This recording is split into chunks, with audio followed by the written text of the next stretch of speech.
మీ జాతకం ఎలా ఉంటుందో తెలుసుకోండి. వెంటనే జేకేఆర్ గురుగారి అపాయింట్మెంట్ తీసుకోండి. హలో అండి, నమస్తే. నేను మీ హరితాకల ఎమోషనల్ వెల్నెస్ కోచ్ అంటే motivational speaker. Welcome back to Suman TV.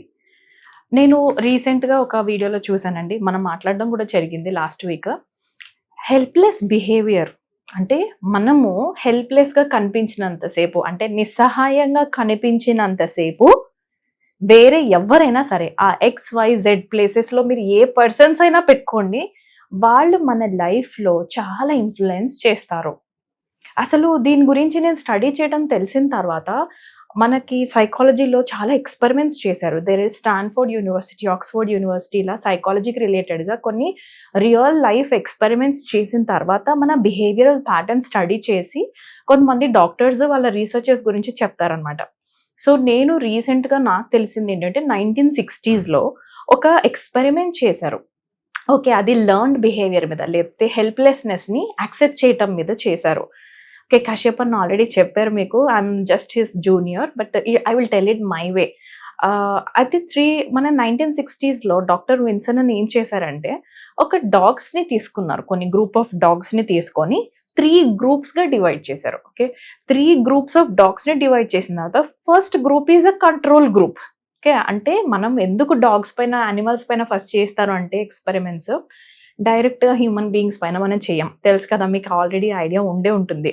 Let that be మన ఫార్మసీ కూడా డైరెక్ట్గా మన మనుషుల మీద ఎక్స్పెరిమెంట్స్ చేయరు. యానిమల్స్ మీద, ర్యాట్స్ మీద, ర్యాబిట్స్ మీద, లేకపోతే ఇంకేదైనా యానిమల్ మీద, మన మంకీస్ మీద ఎక్కువ చేస్తారు. ఎక్స్పెరిమెంట్స్ చేసి తర్వాత బయటకు వస్తాయి అనమాట, మన మీద దాకా వస్తుంది.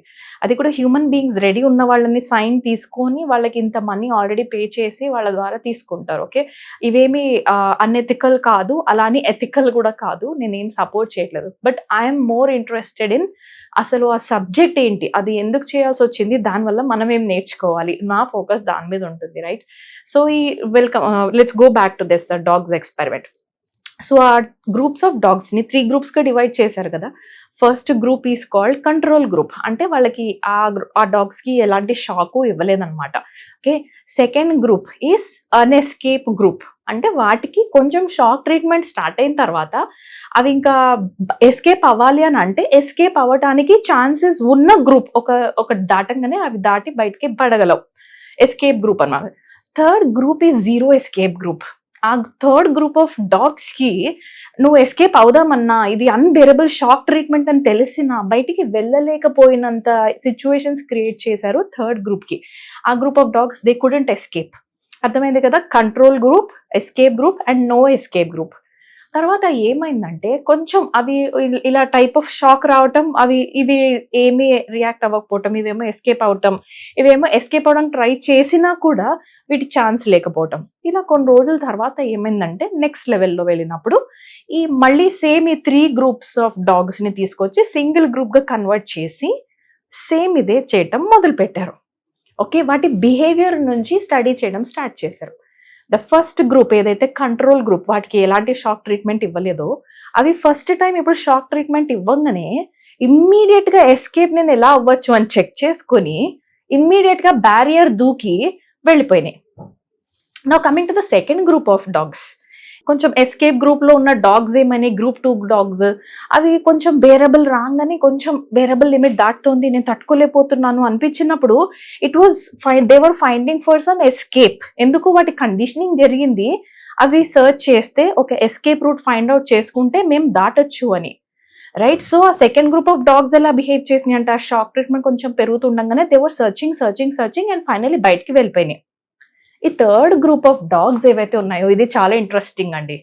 ఓకే, అవి ఎప్పుడైతే చాలా రోజుల పట్టుకు లేదా చాలా టైం వరకు అడ్వర్స్ ఎఫెక్ట్స్, అంటే చాలా భయంకరమైన ఎలక్ట్రిక్ షాక్ని, అన్బేరబుల్ షాక్ని ఎక్కువసేపు అవి భరించటం వల్ల అవి ఒక లర్న్ బిహేవియర్ నేర్చుకున్నాయి. ఏంటి అంటే, నా సిచ్యువేషన్ ఇంతే, నేను ఎంత ట్రై చేసినా ఇందులోంచి బయటికి రాలేను, సో ఇంకా దీనికే నేను అలవాటు పడిపోవాలి, ఇంకా ఎస్కేప్ అవ్వడానికి ట్రై చేసే కంటే నేను ఇక్కడే ఉండిపోవడం better. This is called helplessness, learned helplessness. అది కూడా ఎందుకంటే లర్నింగ్ త్రూ నేర్చుకున్న హెల్ప్లెస్ ఆ బిహేవియర్ అది. సో ఈ third set of groups of dogs బయటికి వెళ్ళలేదు. దే డింట్ ఈవెన్ ట్రై కూడా చేయలేదు, ఎస్కేప్ అవ్వాలి అన్న థాట్ కూడా రాలేదు. Even after seeing the other 2 dogs, మిగతా 2 groups ఆఫ్ డాగ్స్ ని చూసిన తర్వాత కూడా దీనికి డాగ్ కి అసలు రానే లేదు, 3rd group ఆఫ్ డాగ్స్ కి. Okay, this is simply a science experiment. తర్వాత హ్యూమన్ బీయింగ్స్ పైన చేశారు. ఓకే, ఈ లర్న్ హెల్ప్లెస్నెస్ అంటే ఎక్కువ రోజుల పాటు ఆ హెల్ప్లెస్నెస్ ఎన్వైర్న్మెంట్లో ఉంటే అన్బేరబుల్గా ఆ కంట్రోల్ మన లేదు, సిచ్యువేషన్స్ అన్న ఎఫెక్ట్ అన్న ఎన్వైర్న్మెంట్లో మనం ఉన్నప్పుడు మన బిహేవియర్ ఇంకా ట్రై చేయకుండా ఉన్న దాంట్లోనే అడ్వర్స్ కండిషన్స్ని యాక్సెప్ట్ చేసేసి బిహేవియర్ డెవలప్ అవుతుంది అని నెక్స్ట్ లెవెల్లో ఏం చేశారంటే హ్యూమన్ బీయింగ్స్ కాబట్టి మనుషుల మీద మరీ షాక్ ట్రీట్మెంట్స్కి ఒప్పుకోరు కాబట్టి they went for the noise, బాగా సౌండ్ పెంచటం, ఆ సౌండ్ పెంచిన ఎన్వైర్న్మెంట్లో వీళ్ళు ఎలా బిహేవ్ చేస్తారు అని చెక్ చేయటం. ఇది కూడా సేమ్ ఎక్స్పెరిమెంట్, ఇంచుమించు వీళ్ళు కూడా సేమ్ ఇలానే బయటకు వచ్చారు. ఏంటి అంటే 3rd group వాళ్ళు యాక్సెప్ట్ చేసేసారు సౌండ్ ఇలానే ఉంటుంది, సో దానికి వాళ్ళు కోపప్ అయిపోయారు. They didn't try to escape అవడానికి ట్రై చేయలేదు, చేంజ్ చేయడానికి ట్రై చేయలేదు.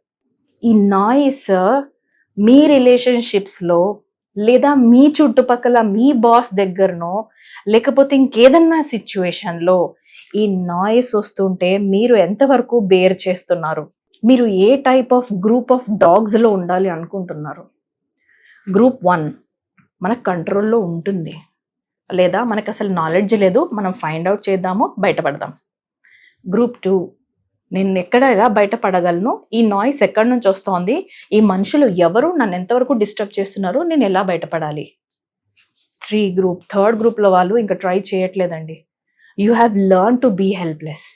నాకు ఇది చేస్తే తెలుసు, నేను నిజంగా ల్యాప్టాప్లో తీసి నేను వర్క్ చేయడం స్టార్ట్ చేస్తే నేను ఈ రోజు స్టార్ట్ చేసిన నా లైఫ్ నేను మార్చుకోగలను అని తెలుసు, నాలెడ్జ్ ఉంది, సపోర్ట్ ఉంది. కానీ మీరు ఒక 10-15 years నుంచి మీకు ఎవ్వరు హెల్ప్ చేయలేదు కాబట్టి, లేదా మీరు ఎంత ఏడ్చినా ఎవరు రెస్పాండ్ అవ్వలేదు కాబట్టి, లేదా మీరు ఎంత కంప్లైంట్ చేసినా మీ పుట్టింటి వాళ్ళు పట్టించుకోలేదేమో కానీ, లేకపోతే మీరు ఎంత ట్రై చేసినా మీ హస్బెండ్ వినలేదేమో, లేకపోతే మీ వైఫ్ వినలేదు, లేకపోతే మీ పిల్లలు వినలేదు, I don't know. Me noise ఏంటి అన్నది మీరే డిసైడ్ చేసుకోండి. బట్ బికాస్ ఆఫ్ దెమ్ మనం ఏం నేర్చుకున్నాం? అన్ని రోజులు మనల్ని అలా ట్రీట్ చేయటం వల్ల సమ్వేర్ మన కాన్ఫిడెన్స్ కోల్పోయి మేబీ మీరు కూడా అక్కడే సిచ్యువేషన్లో ఆగిపోయి ఉండి ఉంటారు. ఆ హెల్ప్లెస్నెస్ స్టేటు ఎలాంటిదంటే బ్రెయిన్ ఏమి ప్యాటర్న్స్ అలవాటు అయిపోయింది తెలుసా అండి? రిస్క్ తీసుకోకు, ఇంతే ఇంకా నీ లైఫ్, నీకు ఇంకెవరు హెల్ప్ చేయరు. ఎవరు హెల్ప్ చేయకపోతే లా ఎందుకు అంత స్ట్రిక్ట్గా ఉంది, మనకి ఎందుకు అంత పోలీసులు ఇంతమంది ఉన్నారు, లేకపోతే ఎందుకు ఇన్ని కోర్ట్స్ ఉన్నాయి, right? So stop being a victim. మనము ఓన్లీ విక్టిమ్ మోడ్లో నాకే అన్నీ జరుగుతున్నాయి, నేను ఇంకింతే, నా లైఫ్ ఇంతే, నేను ఇక్కడే ఉండిపోతాను.